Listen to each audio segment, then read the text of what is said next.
आज आम्हाला आमच्या आवडत्या ठिकाणी जायचं होतं. कुठे ते सांगते तुम्हाला. बघा सकाळी सकाळी अव्यू आणि प्रीतमचं इथे खेळणं चाललं आहे. त्यानंतर अव्यूचं रडगाणं चाललं आहे कारण त्याला पराठा खायचा नव्हता.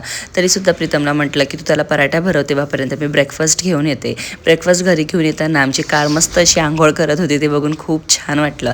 आणि ज्या दिवशी मी हेअर वॉश करते त्यावेळेस मी स्वतःला सुंदर दिसते. घरी आल्यानंतर छान अव्यू ब्रेकफास्ट करत होता. सोबतच त्याचं इथे रडगाणं पण चाललं होतं की ब्रेकफास्ट झाला तरीसुद्धा तुम्ही मला चॉकलेट का नाही देते. आणि म्हणूनच बघा त्याच्या डोळ्यात किती पाणी होतं आणि किती क्यूट दिसतोय.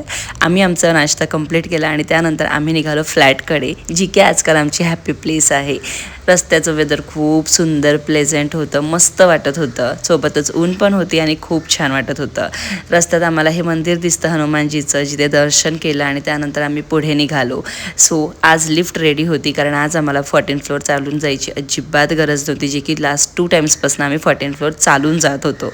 घराचं काम एवढं काही प्रोग्रेसमध्ये नव्हतं, त्यामुळे मी आणि प्रीतम दोघंही खूप डिसअपॉइंटेड होतो.